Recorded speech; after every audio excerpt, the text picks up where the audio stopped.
Hey everyone, welcome back and happy Tuesday. All right, guys, so I know tonight we get Anchor Watch back finally with Jason and Josh at 11 p.m. Eastern tonight, which is so weird because normally it feels like it's me and Jason doing all of the lives, but this week he has two hot, messy topics and an Anchor Watch under his belt. But we will be back for the after party when it comes to the Real Housewives of Orange County tomorrow night. Now, in the meantime, guys, we're back to talk about the Real Housewives of New Jersey because it looks like Jennifer Aydin feels like there was an entire smear campaign against Louis, pretty much slamming John Fuda, Rachel's husband, and Danielle Cabral is talking about why she might not return to the Real Housewives of New Jersey for another season, which I highly doubt. I'm not buying that at all, especially when the contracts and the money start coming your way. There's no way she's walking away. But we'll get into it, guys. Before we do all the YouTube things, smash the like button, show some love, and let's do the damn thing. Peace. It's time for all your binge-worthy pop culture news. Welcome to Up and Adam. All right, guys, so this was interesting to me. Now, Jennifer Aydin has always been extremely vocal, right? And there was a guy, Martinis with Eddie, who was, I believe he does YouTube or podcasts. He does pretty much what we do over here. He has his own channel and he works really hard. So nothing negative to say at all. I saw recently where he went on Twitter and he said that he had to take down an interview because Bravo or someone asked him to take down the interview with Jennifer Aydin. Well, I, as you guys know, was also asked to take down an interview. So sometimes I do wonder how much of a hand Jennifer Aydin has in those things, but you never actually know. You don't know. It could always be the network. It could be the cast member. You really just don't. But hold on. This is where it gets interesting.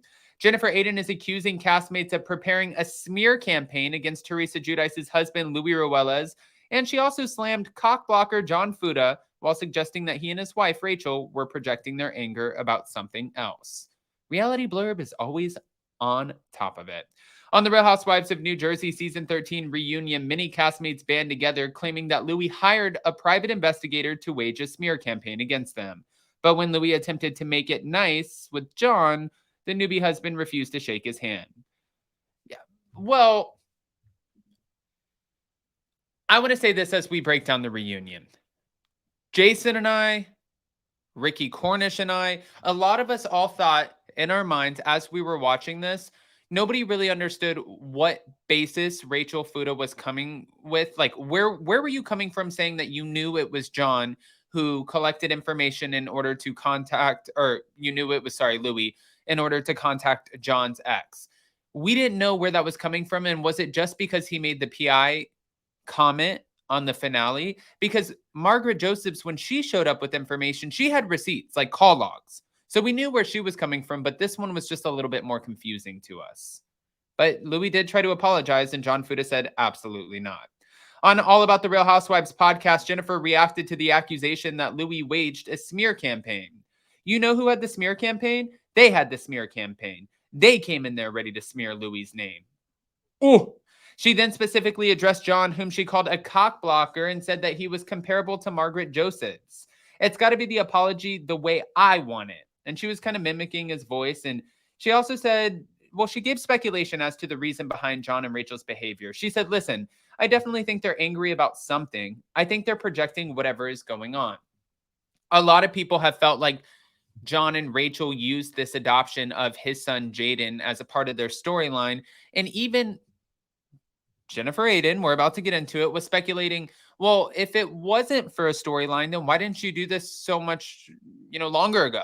And then also with the whole John Fuda thing and John and Rachel blaming Louis, Jennifer Aydin kind of has an interesting comeback for this as well, which really makes sense. She's pretty much saying, and I'm going to tell you her words exactly, but she's saying, listen, you guys went on national television. You talked about this woman as a mother. You talked about, and they, I feel like, did it in a very tasteful way. They didn't really bash the woman, but you talked about her. You talked about her son. You showed her son. How do you not think that she's going to come out of the woodworks? Of course she's going to come out of the woodworks. It just makes the most sense. But she said, this is the thing. Louis is not the reason that your ex is coming out of the water. Right, honey? You're on a TV show. You just put her on blast. It's not thanks to one of your castmates. It's thanks to you. You went on a fucking TV show and said how she didn't want her kid. And listen, I don't know the dynamic. And from what I could see, Rachel looks like a great mother. And I too thought when I first heard about it that Rachel's probably just discussing the birth mom for a storyline. Because, like, if she wanted to adopt her stepson for so long, why did you wait until now? Yeah. I mean, what do you say to that? I don't know what to say to that. Especially with something like this. This is like, is she wrong? I don't know if she's wrong. And when she's talking about this, she seems obviously very, very, very pissed. So I'm going to get back to it because, oh, it's not good. Anyways, let's actually pan over to Danielle Cabral of it all because maybe that's a little bit better. Danielle, isn't 100% sold on the idea of returning to the show for its upcoming 14th season. All right. As she and fellow newbie Rachel Fuda look back on their first season on Real Housewives of New Jersey, Danielle admitted that she's feeling hesitant about the upcoming episodes after a hard 13th season, as Rachel joked that the cast is nuts and recalled both fun and scary moments. Holy shit, like what else could have possibly happened? Like, what was that? She said, you guys are all nuts. And I guess I am too. So Rachel saying that she's into it for this kind of organized chaos, but it's not really that organized. But Danielle said that she had a hard time this season. Danielle said that she went into this trying to be open with everybody, trying to get to know the women. They both said that they didn't come in with any preconceived ideas as to who anyone was. They were trying to get to know them on the basis of meeting them in person and forming their own opinions and not watching them on the show. However, for Danielle, this season really didn't pan